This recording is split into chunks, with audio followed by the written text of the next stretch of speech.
And he entered into a ship, and passed over, and came into his own city. And behold, they brought to him a man sick of the palsy, lying on a bed. And Jesus, seeing their faith, said unto the sick of the palsy, Son, be of good cheer, thy sins be forgiven thee.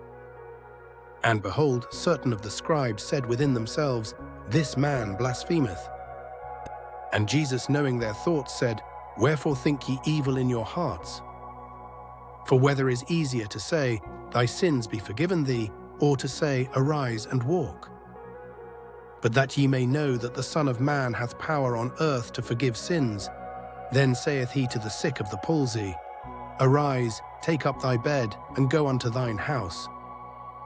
And he arose and departed to his house.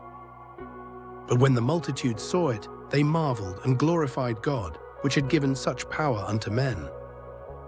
And as Jesus passed forth from thence, he saw a man named Matthew sitting at the receipt of custom, and he saith unto him, Follow me. And he arose and followed him. And it came to pass, as Jesus sat at meat in the house, behold, many publicans and sinners came and sat down with him and his disciples. And when the Pharisees saw it, they said unto his disciples, Why eateth your master with publicans and sinners? But when Jesus heard that, he said unto them, They that be whole need not a physician, but they that are sick. But go ye and learn what that meaneth, I will have mercy, and not sacrifice. For I am not come to call the righteous, but sinners to repentance. Then came to him the disciples of John, saying, Why do we and the Pharisees fast oft, but thy disciples fast not? And Jesus said unto them, Can the children of the bride chamber mourn, as long as the bridegroom is with them? But the days will come, when the bridegroom shall be taken from them, and then shall they fast. No man putteth a piece of new cloth unto an old garment, for that which is put in to fill it up taketh from the garment, and the rent is made worse. Neither do men put new wine into old bottles, else the bottles break, and the wine runneth out, and the bottles perish. But they put new wine into new bottles, and both are preserved.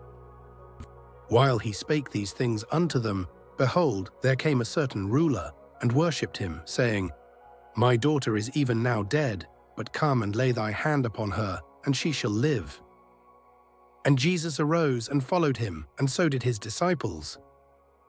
And behold, a woman, which was diseased with an issue of blood 12 years, came behind him, and touched the hem of his garment.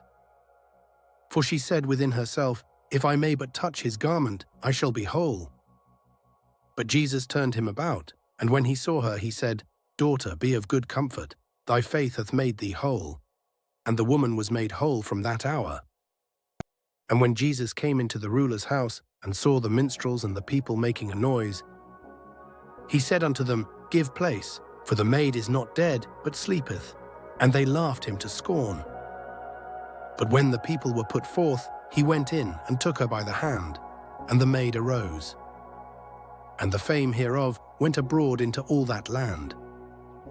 And when Jesus departed thence, 2 blind men followed him, crying and saying, Thou Son of David, have mercy on us. And when he was come into the house, the blind men came to him. And Jesus saith unto them, Believe ye that I am able to do this? They said unto him, Yea, Lord.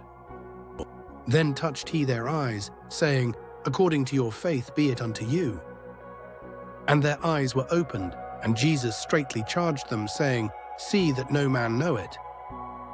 But they, when they were departed, spread abroad his fame in all that country. As they went out, behold, they brought to him a dumb man possessed with a devil. And when the devil was cast out, the dumb spake, and the multitudes marveled, saying, It was never so seen in Israel. But the Pharisees said, He casteth out devils through the prince of the devils. And Jesus went about all the cities and villages, teaching in their synagogues, and preaching the gospel of the kingdom, and healing every sickness and every disease among the people. But when he saw the multitudes, he was moved with compassion on them, because they fainted, and were scattered abroad, as sheep having no shepherd. Then saith he unto his disciples, The harvest truly is plenteous, but the laborers are few. Pray ye therefore the Lord of the harvest, that he will send forth laborers into his harvest.